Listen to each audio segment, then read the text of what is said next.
Hey everybody, it's Shelly. So today I am going to talk about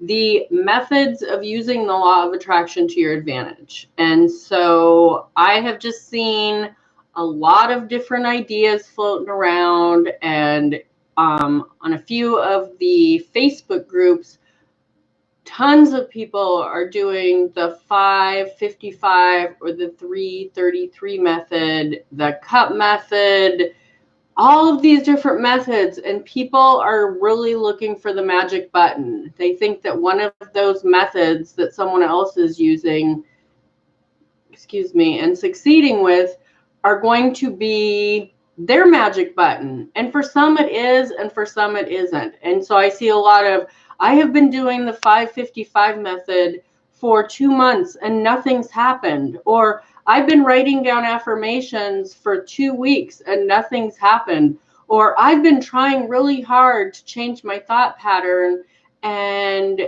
I've been doing this for 6 months and nothing has happened to improve my life. And so I just want to put out there that whatever method you use to use the law of attraction to your advantage is the one, or the one that's going to work for you is going to be the one that resonates with you, the one that you believe in. It's not somebody else's method. It's going to be different for everybody, and each method is going to vary a little bit for everybody. So this is what I know about the 5/55 method. So you find an affirmation and you write it down 5 times a day for 55 days. I believe that that's what that is. And the 333 is 3 times a day for 33 days.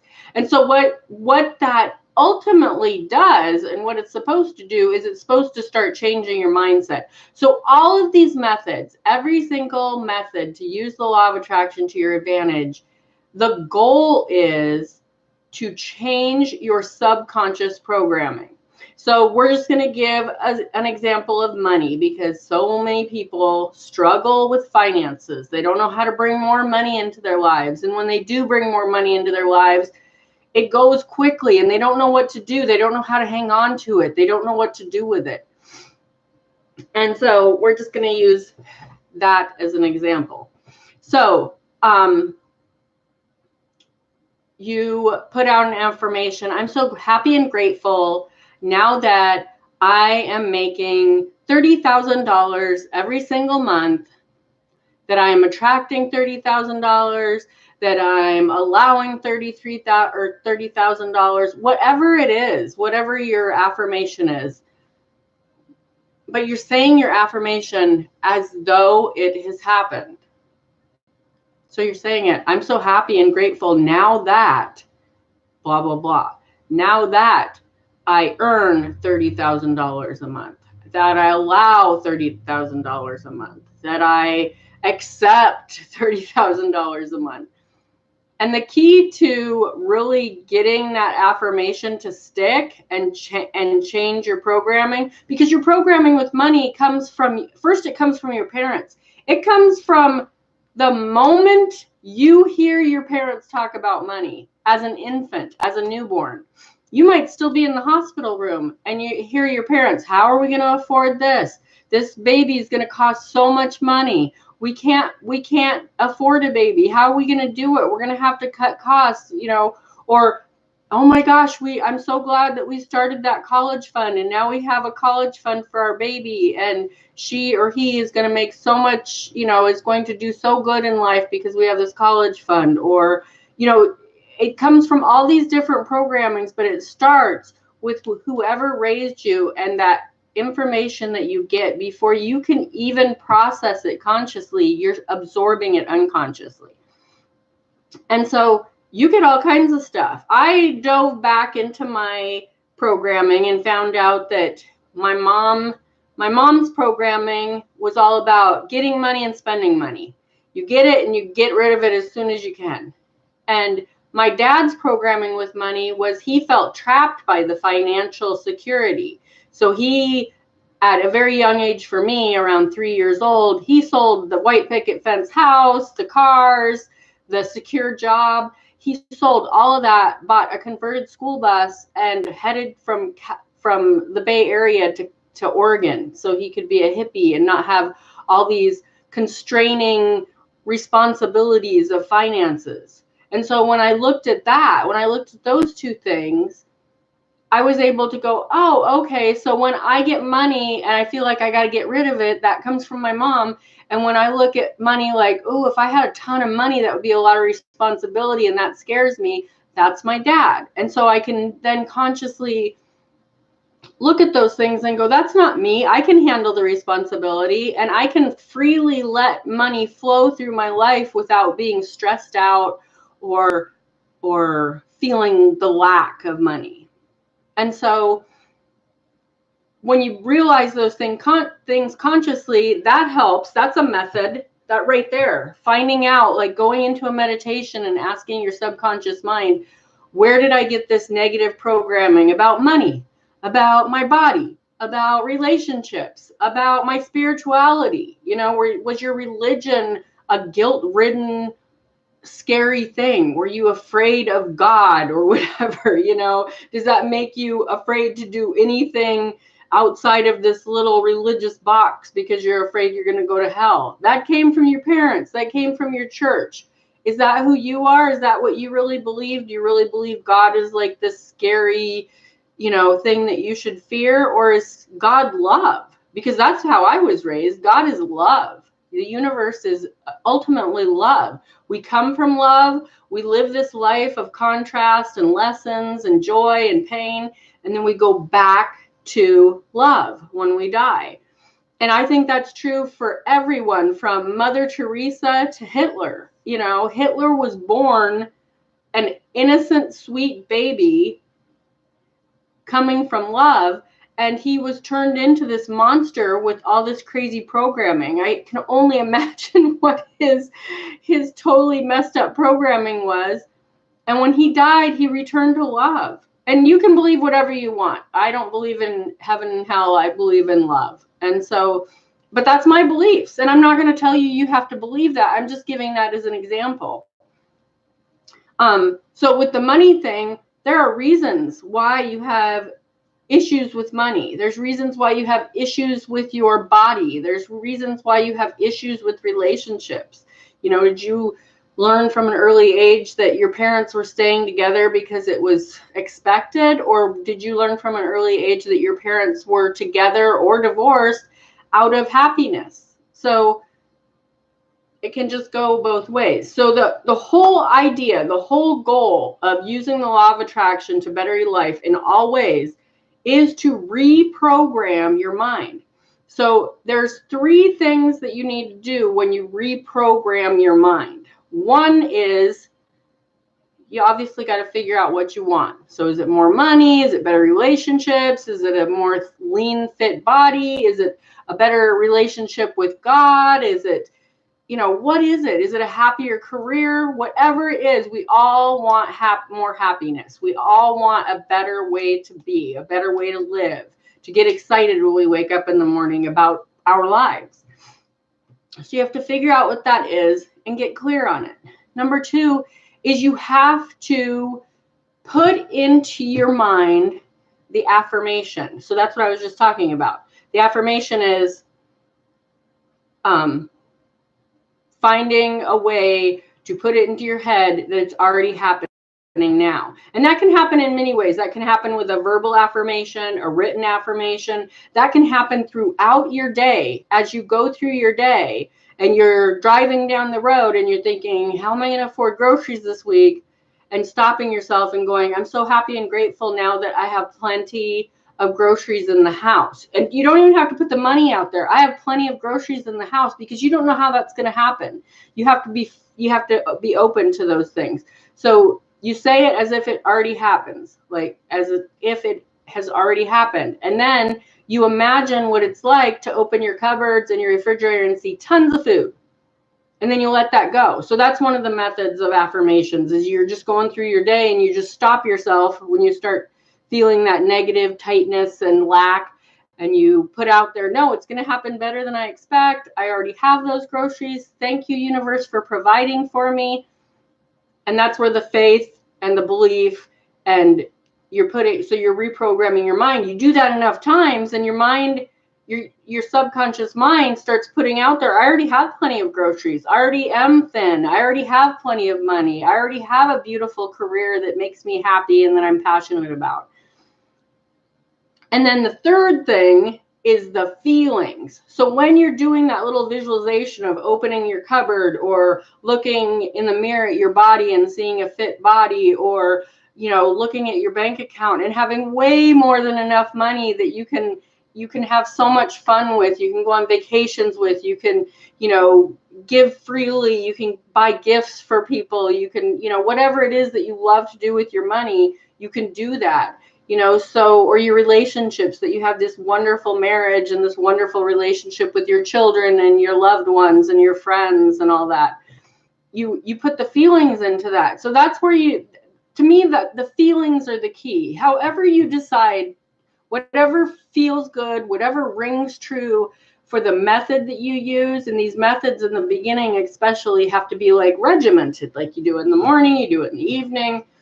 You do it when you're sitting on the subway. You do it when you're, at lunch break and there's nobody around, because you don't want to close your eyes and do a little meditation. Everybody going, oh, it's a private thing for most of us. So whatever your method is for your affirmation part of it, where you are putting into your head that it's already happened, you then have to feel it. And that's where the visualization comes in. And the visualization for me is the same for everybody. No matter what the method is for the affirmation, the visualization has to come with feelings.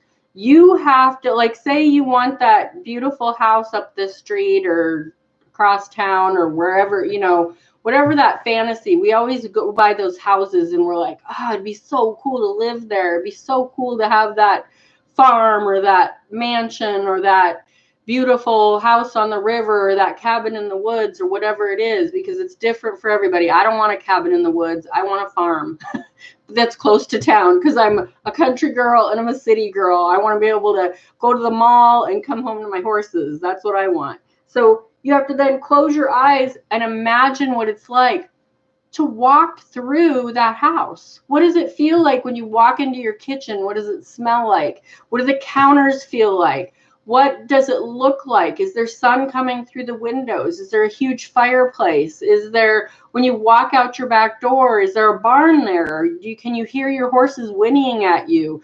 And when you walk out your back door, is there a beautiful swimming pool with a spa there? Is there beautiful lawns that are kept by the gardeners? Or is there a forest with a river or a lake right there? And you have to get into that feeling. Like, what would that feel like if that was happening right now for you? Feel the emotions with your body. Like, for me, it's all in my chest. I just feel like the butterflies and I get teared up and I just feel so good and so grateful for this, so happy about it. Those feelings are the catapult towards what you want. If you are doing that every single day with your affirmations and turning it into habit, pretty soon, number one, things start switching around and things start happening and you're like, wow, I had no idea that cabin in the woods was available. And that person said that they'd carried the contract for me so I could move there in a month. Or I had no idea that position was even available at my work. And I just started doing these affirmations and really getting into the feeling and the visualization of it. And my boss pulled me in and offered me that position, and it wasn't even a position before. So when you put limits on yourself, like, oh, I can't be the account manager for that company because there is no account manager and that's not even a position, you immediately block it off. The universe goes, oh, you want that? Oh, but you don't want that. You're putting a block against it. So you're not in line with it. So we can't We can't give that to you because you're not in line with it. You wouldn't know what to do with it because you're putting blocks up. But when you just say, I want to be the account manager for that company, and I'm so excited about it, and you close your eyes and you imagine what it's like to be talking to that business on the phone and dealing with what, if it's advertising or if it's, bookkeeping or whatever. I mean, I don't know. I'm not a business person in that sense. So I'm just putting that kind of thing out there. Like, whatever it is that you want to do, if it's within the company you're in or a different company or your own company, start imagining that and start feeling what it feels like to have that now. And that starts reprogramming your subconscious mind. Your subconscious mind is running on autopilot 24/7. It doesn't sleep. It doesn't rest. It picks up everything. I mean, I've known people, so years ago, and I'm talking like 30, 40 years ago in Klamath Falls, where I'm from, out in the boonies somewhere on a highway, there were some hitchhikers that were picked up, and then they were found dead.